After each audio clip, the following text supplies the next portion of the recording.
T shirt पहन के घूमले बहुत साड़ी लपेटे ना आवेला तब मैं अरारू नया नया लड़की कन्या बन के गई बिया आ जब कन्या बन के गई बिया तो बड़ा उलझन में पड़ल बिया कहत या का कलस अपने मन से धू से आज हो गई नी पूरा डेकोरेट बला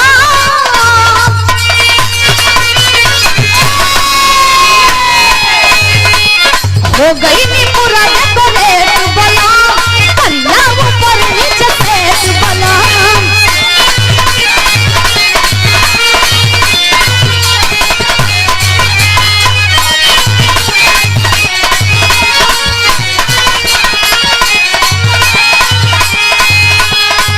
हो गई नी पूरा डेकोरेट बना कन्या ऊपर नीचे सेट बना बड़ी बड़ी सरकाया चढ़ाई ना इन लगाती अड़ जाई बड़ी बड़ी सरकाया चढ़ाई ना इन लगाती अड़ जाई मरवा कहता का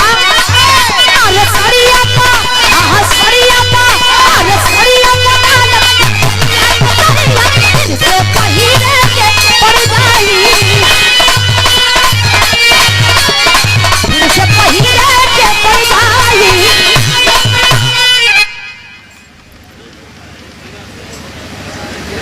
और ये हमारे बड़े भैया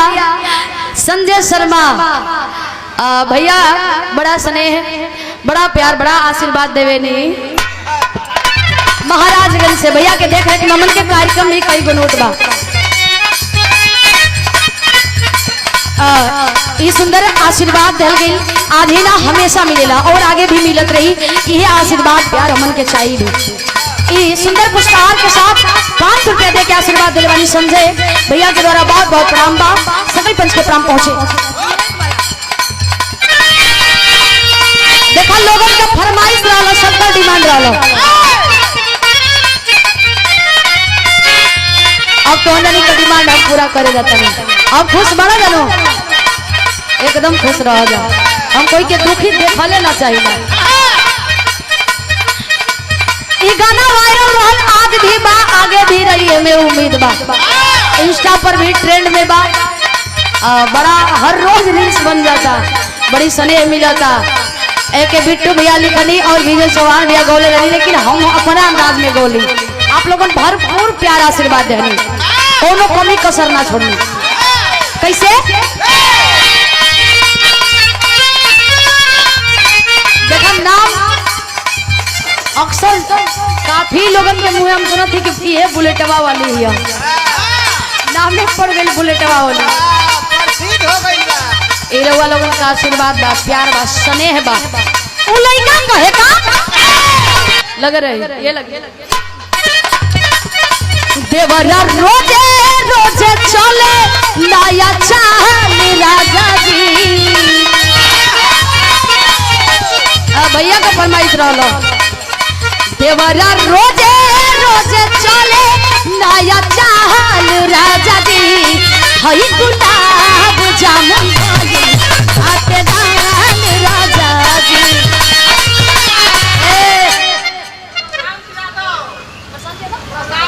प्रशांत यादव भैया के द्वारा 200 रुपया दिल गई बहुत बहुत प्रणाम बा और ये अंशिका डीजे आदर्श बाजार भैया के द्वारा साउंड वाले भैया के द्वारा 50 रुपया दिल गई बहुत बहुत प्रणाम बा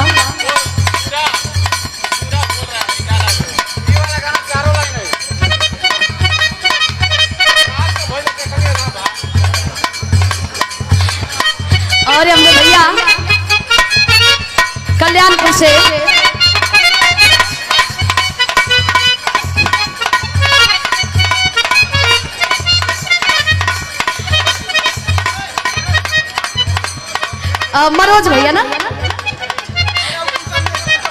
मनोज भैया ना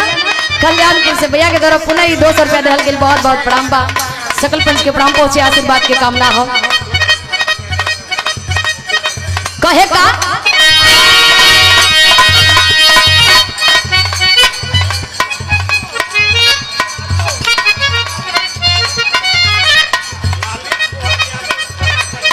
ललित मोहन यादव जी उसरा उनके चाचा जी के श्रद्धांजलि ना आप भैया के द्वारा ही 100 रुपया दिल गई। बहुत बहुत प्रणाम बा, आशीर्वाद के कामना बा। कहे का केवला रोजे रोजे चले नया चाहन राजा जी, केवला रोजे रोजे चले नया चाहन राजा जी। हई गुलाब जामुन भई बाते गान राजा जी।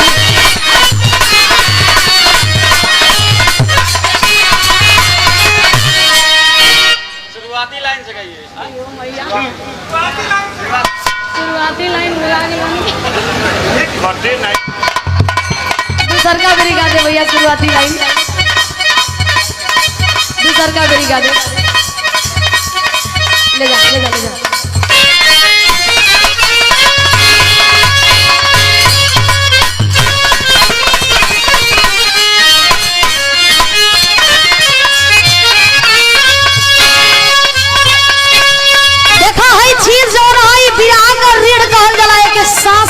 भोजपुरी को एकरा के पहले के जमाना में दादा चाचा लोगन सुनत रहलन, आज भी बड़ी ध्यान से सुने लन। ये बलिया से 22 लखा और पूरब देखो कोनो ही दुल्हन का बिरह बेदराह कहे का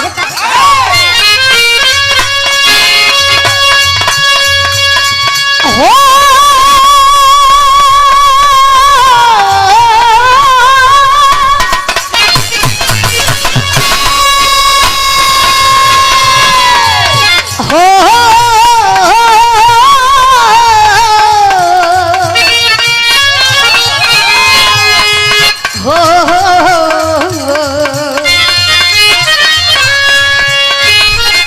केतनो बना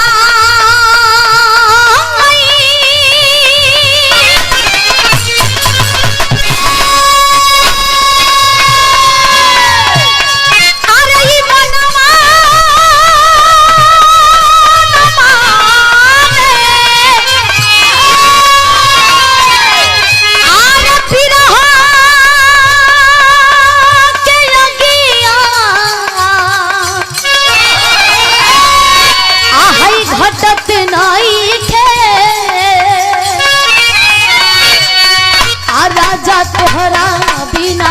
रतिया मर बल मुआ